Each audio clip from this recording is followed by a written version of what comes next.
Welcome all across the galaxy. Today I'll be showing and highlighting the new key features of the upcoming 2.9.3 release of Star Wars Empire at War, Awakening of the Rebellion. One of the biggest changes, and it's something you're going to notice right off the get-go if you've been playing Awakening of the Rebellion for a while now, is the variety and the distinct changes to all of the space maps, as the developers have been very busy making new maps. Gone are the repeated naval tactics for the relatively similar space maps of the previous builds, and now each planet has a new different map type depending on the planet's lore and galactic geography. These new map types include Shipyard planets, Economic planets, Hazardous planets, which feature an abundance of space terrain types such as Nebulas, Asteroid Fields, Ion Storms, and Debris Fields. Low orbit, which is what the previous builds used to have, Atmospheric like Bespin and Ord Ibana, and High orbit, where the battle is at a further distance away from the planet. With these new categories of space maps available, it does not only mean a greater visual representation of Star Wars locations, but it will also mean that your naval strategy will change depending on the situation provided by not only your enemy, but also the obstacles in between. The terrain has bonuses and negatives for using them within the battle, a risk-reward, a change into unorthodox warfare. For example, Asteroid Fields give an increased defense by 25%. However, the whole of units inside them take damage over time, especially for bigger ships, making them ideal hiding places for fighters, corvettes, and frigates. Asteroids also have a passive point defense system that will shoot down any projectile going through, simulating ordnance hitting the asteroids. My personal favourite is the Ion Storm. It increases the fire rate by 25% for all ships inside the Ion Storm. However, it damages shields over time, again giving you that risk reward of, do I sacrifice my defense for a greater offense? Now, this is something rather special coming to Awakening of the Rebellion. Again, there is a more emphasis on changing up your naval stratagems, especially where not everything is as it seems. As added into this update, there are new space battle mechanics involving at times a three-way battle, or at times allied forces assisting your faction or rallying with the enemy against you. I should mention that this only happens from time to time and is depending on what they are and is dependent on the planet and probability. However, for the many hours I have put into the press build of this game, you do come across them more often than not. It's a good change. Personally, I really do enjoy the nuance of these new battles. Here is a list of the new space mechanics. Random pirate raids that will attack both battling factions. Allied freighter convoys that will fight alongside you, attacking the enemy. They will also have a little bonus mission that will reward you for completing. Hostile freighter convoys that will fight against you, assisting the enemy.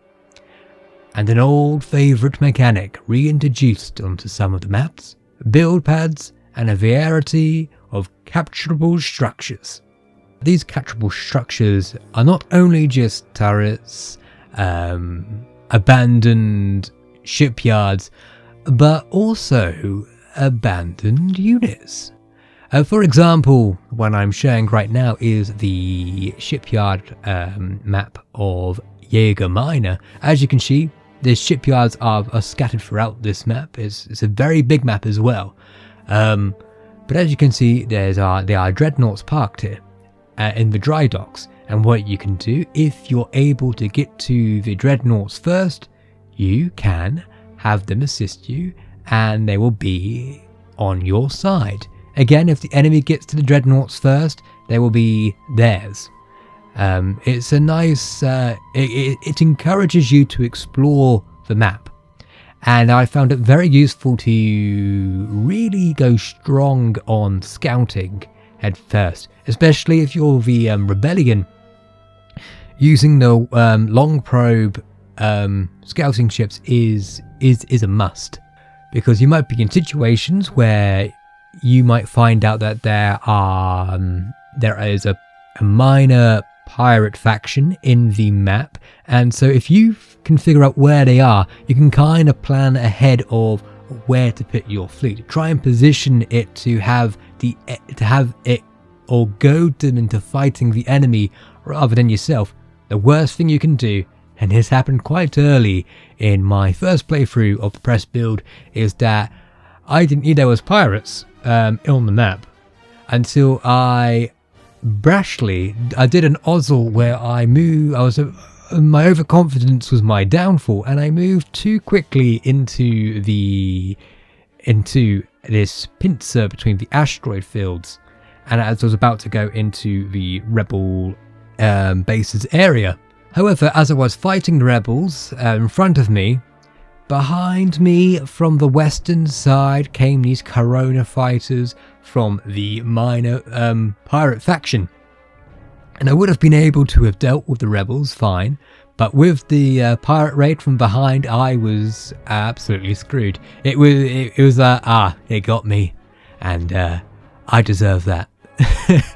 So scouting is a big must, and there are a lot of nice little secrets you can find on a lot of the maps, and some of the maps are absolutely gorgeous. From what I understand is that some of these are not even finished, and they look great already. The dev team have been extremely busy making balance changes to make the flow of combat feel a lot more smoother. They have taken a look at a lot of player feedback and taken into account and made quite a number of weapon loadout changes. They have also taken the time to pause development and play the game. They have said that this has given them a much better perspective of balance that they were able to apply with this new update. This includes some really nice changes to the AI behavior. A big one being AI now sells structures it no longer needs on the galactic map.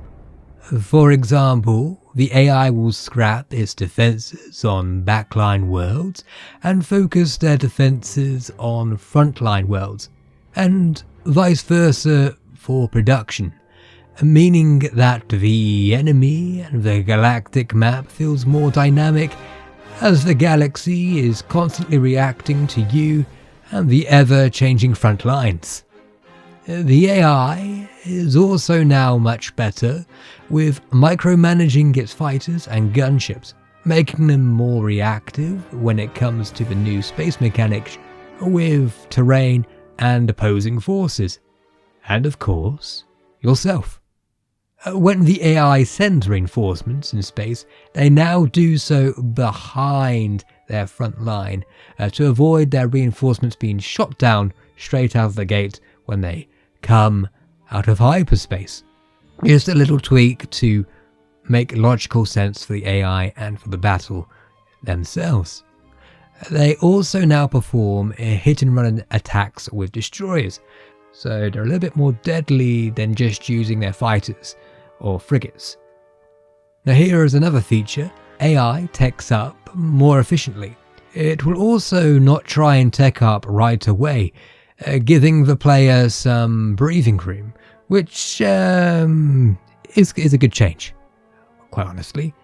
Especially if you're a new player playing the mod, it can take a moment to really figure out what you're going to do on the galactic map, whether you're going to go north, east, south or west.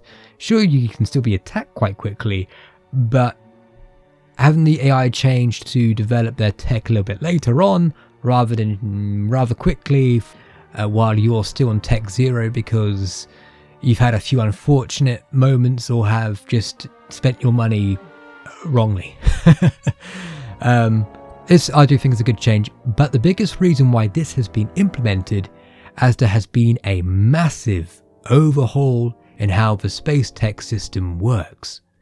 The AI and you now have more control over how you create your navies. You can now tech up into what I personally like to call tech focus. If you want to focus on high-end capital ships first, you can. Or go the complete opposite way and focus on freighters or cruisers. It just gives you more options to dedicate what you want in your fleets. If you value a more maneuverable fleet or having several fleets in the galaxy, you can focus on a fighter tech upgrades or frigate and cruiser tech upgrade. Or if you value democracy or fear and holding the galaxy by a tight grip, then you can go heavy on tech upgrades for capital ships and other projects. This is such a big change that it can really it really adds to the replayability. And of course you're going to have a completely different galactic story to what your friend might have. For example, I personally like going in the middle with frigate and cruisers, especially for the Empire and for the Rebels, mainly because they're just more flexible. They're good for taking out fighters, and when you can be more maneuverable, you have more chances, especially as the Rebels, to maneuver behind the Star Destroyers and take them out from behind, or also hyperspace frigates and cruisers in from creating the pincer. It just adds more player agency to the game, and it's a good one. And it means that in the early weeks you can tech upgrade to, I think the highest you can get to is 4. So you can have your Eidolon cruisers or your Raider class corvettes. Quite not too early, but early enough where it's very effective. Of course, that means you're not developing in Star Destroyers or fighters, but you can have a mix as well. You can have level 3 cruisers or level 2 fighters, but level 1 capital ships. You know, that kind of mix. You can really decide, you can really go for your own personal play style. Of course, however, you do still need to build the necessary space dock upgrades.